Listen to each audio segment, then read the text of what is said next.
اعوذ باللہ من الشیطان الرجیم بسم اللہ الرحمن الرحیم۔ میں بشیر احمد ٹیچر UPS مرچھنا۔ آج میں تیسری کلاس کو جو سبق پڑھا رہا ہوں اس کا نام ہے راکھی کا تہوار۔ بچوں، آج راکھی کا تہوار ہے۔ یہ تہوار بھائی بہنوں کا تہوار ہے۔ کہتے ہیں کہ آج کس کا تہوار ہے؟ راکھی کا تہوار ہے۔ یہ تہوار کس کا ہوتا ہے؟ بھائی اور بہنوں کا تہوار ہوتا ہے۔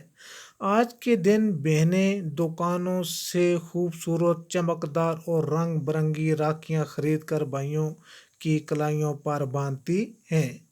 کہتے ہیں کہ آج کے دن راکھی کا جو دن ہوتا ہے، کہتے ہیں اس دن بہنیں کیا کرتی ہیں؟ دکانوں سے خوبصورت اور چمکدار رنگ برنگی راکھیاں خرید کر بھائیوں کی کلائیوں پر، کلائیوں کہتے ہیں کہ مطلب یہ بازو کے اوپر باندھنے کو ہے نہیں، پر کیا کرتی ہیں؟ یہ باندھتی ہیں۔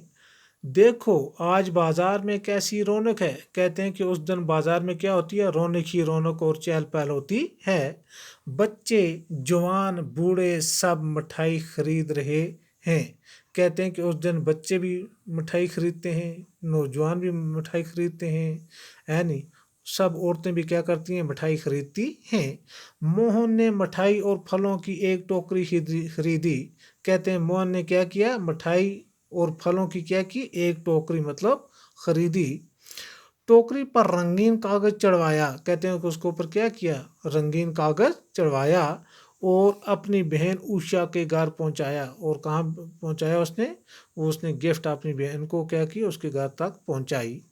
اوشا بھائی کے آنے سے بہت خوش ہوئی۔ کہتے ہیں جب یہ اس کی کھاری لے کے، اس کی ٹوکری لے کے گیا تو اس کے پھلوں کی، تو اس کو بہن دیکھ کر بہت ہی زیادہ خوش ہوئی۔ اوشا بھائی کے آنے سے بہت خوش ہوئی۔ موہن نے اسے مٹھائی اور پھلوں کی ٹوکری دی۔ کہتے ہیں موہن نے اپنی بہن کے ہاتھ میں کس کی ٹوکری دی؟ مٹھائی اور پھلوں کی ٹوکری دی۔ اوشا ایک تھالی میں راکھی اور تلک کا سامان رکھ کر لے آئی۔ کہتے ہیں اس کے بعد اوشا نے کیا کیا؟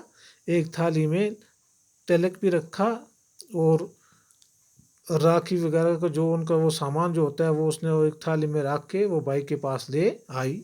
اس نے بھائی کی کلائی پر راکھی باندھی۔ کہتے ہیں اس نے کیا کیا؟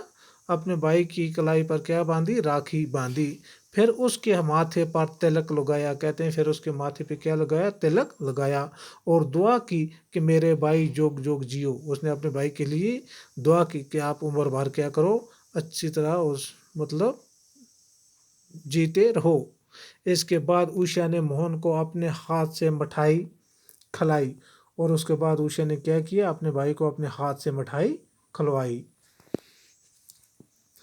موہن نے تھالی میں رسم کے مطابق کچھ روپے رکھ دیے۔ کہتے ہیں کہ ان کا جو رسم و رواج تھا اس کے مطابق اس کے بھائی نے اس کی تھالی میں کچھ پیسے رکھ دیے اور اپنی بہن کو دعا دی، اور اس نے اپنی بہن کو کیا دی؟ دعا دی اور ہمیشہ اس کی رکشا یعنی حفاظت کرنے کا وعدہ کیا۔ کہتے ہیں اس نے اپنی بہن کو کیا کی؟ دعا دی اور ہمیشہ رکشا کرنے کی کیا کی؟ حفاظت کرنے کا اس کے ساتھ کیا کیا؟ وعدہ کیا۔ راکھی کے تہوار کے دن بہنیں بھائیوں کی کلائیوں پر راکھیاں باندھ کر ان کے لیے نیک خواہشات کا اظہار کرتی ہیں۔ کہتے ہیں کہ راکھی کا جو تہوار ہوتا ہے اس دن بہنیں جو ہوتی ہیں وہ اپنے بھائیوں کی کلائیوں پر کیا کرتی ہیں؟ راکھیاں باندھ کر ان کے لیے نیک خواہشات کا اظہار کرتی ہیں، ان کو خوشحالی اور لمبی عمر کی دعائیں دیتی ہیں۔ کہتے ہیں کہ ان کی خوشحال زندگی ہو، عیش و عشرت کی زندگی ہو اور ان کی لمبی عمر کی کیا کرتی ہیں؟ وہ دعا دیتی ہیں۔ جبکہ اس کے عوض بھائی بہنوں کی رکشا کرنے کا عہد کرتے ہیں۔ کہتے ہیں کہ اس کے بدلے میں جو بھائی ہیں وہ کیا کرتے ہیں؟ ان کی رکشا کرنے کا عہد کرتے ہیں، مطلب وعدہ کرتے ہیں۔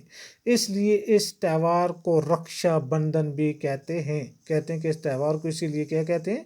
رکشا بندھن بھی کہتے ہیں۔ تو اس کے ساتھ ہی ہمارا جو یہ سبق تھا یہ کیا ہو گیا؟ آج ختم ہو گیا۔ اور اس کے ساتھ یہ جو معنی ہیں آج ہم یہ بھی پڑھتے ہیں۔ رسم رواج چلن، جگ جگ جیو، لمبی عمر ہو بہت دنوں تک جیو۔ رنگ برنگی کئی رنگوں کی، بندھن ہو گیا رشتہ تعلق، رونق ہو گیا چمک چہل پہل، رکشا ہو گیا حفاظت کرنا، عوض ہو گیا بدلہ،